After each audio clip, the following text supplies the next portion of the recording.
This video is an excerpt from the Passive Income Show, presented live every week. To learn more about the Passive Income Show, just go to the description box below this video. Udemy, Skillshare, self-hosting.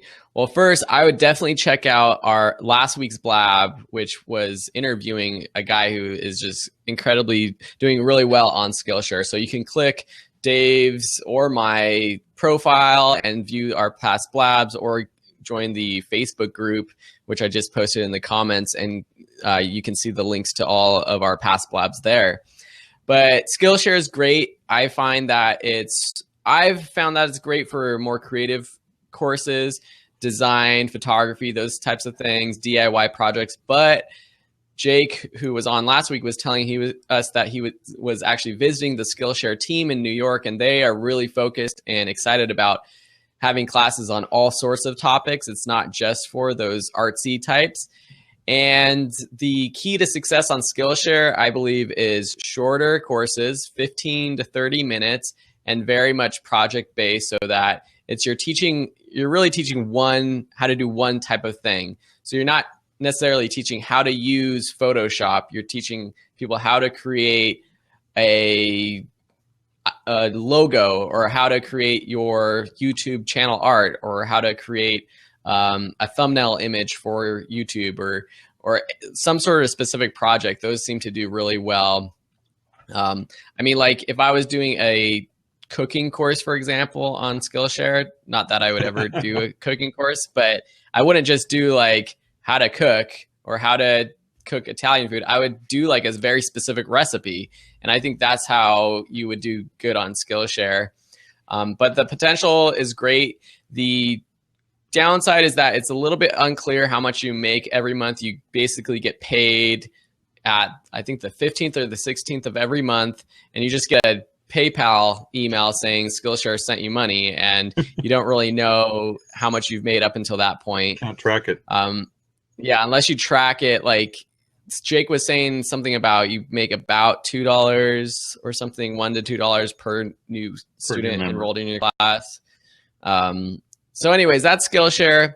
Udemy is completely different because people are paying specifically for your course. So you have to market your courses on your own. And I think that helps a lot to have a website or a YouTube channel driving traffic to your courses. But there's just a lot more students on Udemy, so the potential to reaching a bigger audience is there. And if you can prove that your course is good, and you can prove that people will purchase your course by driving your own traffic to your course and making those sales, Udemy will see that. They'll start advertising your course and promoting it themselves, which just kind of keeps growing your course sales. And then self-hosting courses, we talked to Greg Smith of Thinkific in a previous episode, and that was really interesting about self-hosting with Thinkific. I'm using Teachable right now to self-host my courses, and it's really great because you have a lot of control. Both of those platforms allow you to customize your own course site, link it up with your own website if you have one. You can do really whatever you want. If you think of, oh, could I do some sort of quiz? Could I do some sort of lesson? Could I charge whatever I want? You could do it with these platforms. But the only downside is that you have to do the work in terms of promoting your courses. And so it takes a little time to build up your own audience. But if you do have a website, a blog, some sort of following, self-hosting your courses is a good idea because you have a lot more control. Yeah, you have more control, and you get more of the share of the money too. For example, if you send traffic to Udemy or to one of your Udemy courses, you're going to probably get, you may get 97% of the deal, which is good. But if there's an affiliate code that somebody, that student somehow had on their computer ahead of you sending traffic, you'll get less of it. If somehow that sale is credited to an ad campaign, you'll get less of that money. So the bottom line is, if you can drive your own traffic, then it makes sense to have your courses on a self-hosted platform like Teachable or Thinkific. If you don't really have any means of getting traffic, or you're just starting out and you want to tap into an existing traffic base, then Udemy is clearly the choice, and Skillshare too, for that matter. Thanks for joining me on this video. This video was actually an excerpt from the Passive Income Show, which is a live show that we do every week. You'll get details about the Passive Income Show down below in the description box. You'll also get links to specific courses and discounted links that you can only get here on YouTube.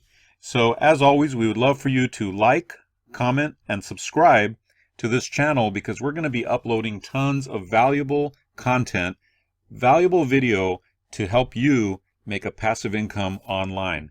How? By teaching what you know through your skills, your experience, and your expertise, things that you're interested in like hobbies or interests. We're going to show you how to take that information that you already know and turn it into online courses that will pay you on an ongoing basis, month after month after month, for just teaching what you already know. So I look forward to seeing you on another video, and I look forward especially to seeing you on our live Passive Income Show.